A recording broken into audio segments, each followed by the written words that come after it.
Hello दोस्तों, स्वागत है आपका एक और नए वीडियो में।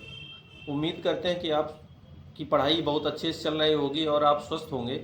आज के वीडियो में हम बात करने वाले हैं कि एएलपी सीबीटी 1 एग्ज़ाम के बाद जो आंसर की आई हुई है उसमें मेरा स्कोर क्या है और इसका रिज़ल्ट कब तक आ सकता है और रिज़ल्ट के बाद इसकी संभावित कट ऑफ क्या रह सकती है, ताकि हमको कुछ मोटा मोटा आइडिया मिल सके कि सीबीटी 2 की तैयारी हमको करना चाहिए या नहीं करनी चाहिए।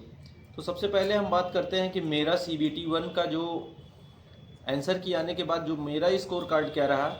तो मैंने अपना फार्म आरआरबी इलाहाबाद से फिल किया हुआ है और सीबीटी 1 मेरा फर्स्ट डे और फर्स्ट शिफ्ट में एग्ज़ाम था। तो उसमें मैंने 58 क्वेश्चन अटेम्प्ट किए थे, जिसमें मेरा ये मान के चलिए कि 49 क्वेश्चन सही था और 9 क्वेश्चन गलत हो गया। तो 9 क्वेश्चन का 3 क्वेश्चन माइनस में घट गया तो 46 क्वेश्चन हो गया। तो जो 46 क्वेश्चन हो गया, तो अगर उसको हम 75 के अकॉर्डिंग देखेंगे तो 46 जो क्वेश्चन है 75 क्वेश्चन के हिसाब से, या हम उसको 100% के हिसाब से देखेंगे कि तो वो समथिंग 62% के आसपास आता है। और अगर नॉर्मलाइजेशन में 5-6 मार्क्स 7-8 मार्क्स मिलेगा, क्योंकि बताया ये जा रहा है कि जो फर्स्ट डे की फर्स्ट शिफ्ट थी उसका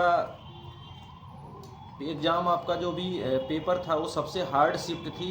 तो इसलिए उसमें सबसे ज़्यादा नॉर्मलाइजेशन में मार्क्स मिलने की उम्मीद है। तो ये मान के चलिए कि समथिंग मेरा 100 में 70 मार्क्स के आसपास हो जाएगा। तो ये मेरा सीबीटी 1 का स्कोर रह सकता है। अब हम बात करते हैं कि एएलपी सीबीटी 1 का रिज़ल्ट कब तक आ सकता है। तो देखिए, पिछली बार जब एएलपी की वैकेंसी 2018 में आई थी तो आंसर की 20 दिन के बाद आई थी। जैसे ही सीबीटी 1 का एग्ज़ाम ख़त्म हो गया था, उसके समाप्त होने के बाद 20 दिन बाद आंसर की आई थी। लेकिन इस बार ऐसा नहीं हुआ, 5-6 दिन में ही आंसर की आ गई। तो इससे आप ये समझ सकते हैं कि रेलवे कितना तेज़ चल रहा है और कितना तेज़ी से प्रक्रिया स्टार्ट है एग्ज़ाम की। तो अभी देख लीजिए आप, एग्ज़ाम चल रहा है, आरआरबी जेई का चल रहा है। आरआरबी जेई के बाद टेक्नीशियन का एग्ज़ाम होगा, टेक्नीशियन के बाद रेलवे का कोई एग्ज़ाम नहीं, फिर बचा एनटीपीसी। तो जल्द से जल्द इसका रिज़ल्ट आ सकता है। और बताया ये जा रहा है कि टेक्नीशियन का एग्ज़ाम जैसे आपका 20 से 30 दिसंबर के बीच में है, तो इसी बीच में कभी भी रिज़ल्ट आ सकता है आपका। और रिज़ल्ट आने के बाद 15 से 20 दिन या 25 दिन, मैक्सिमम 1 महीना, हम ये कह सकते हैं कि जनवरी लास्ट या फरवरी के फर्स्ट वीक में एएलपी सीबीटी 2 का एग्ज़ाम हो जाएगा। और अगर कट ऑफ की बात करें तो कट ऑफ इस बार उतनी कम नहीं जाएगी जितना 2018 में था कि किसी का 20 नंबर है, 15 नंबर है, तो इस तरीके से भी सिलेक्शन हो जाएगा।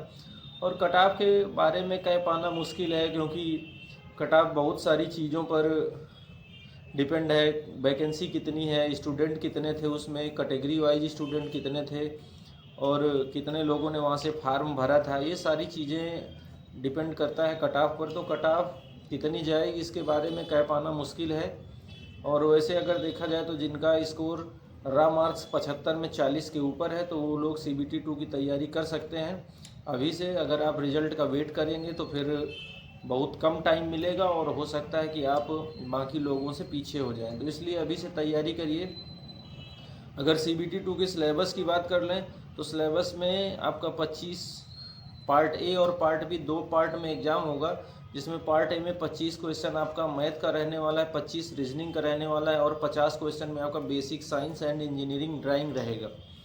तो कुछ इस तरह का सिलेबस रहने वाला है। और पार्ट बी ट्रेड का पेपर रहने वाला है। तो ट्रेड के लिए आपको अच्छे से तैयारी करनी चाहिए, क्योंकि मैं खुद 2018 के एएलपी टेक्नीशियन के एग्ज़ाम में ट्रेड में मेरा 35% होना चाहिए था मार्क्स, मेरा 34.5 मार्क्स था। और मेरा आधा मार्क्स से 0.5 मार्क्स से मैं डिस्क्वालीफाई हो गया था ट्रेड के पेपर में।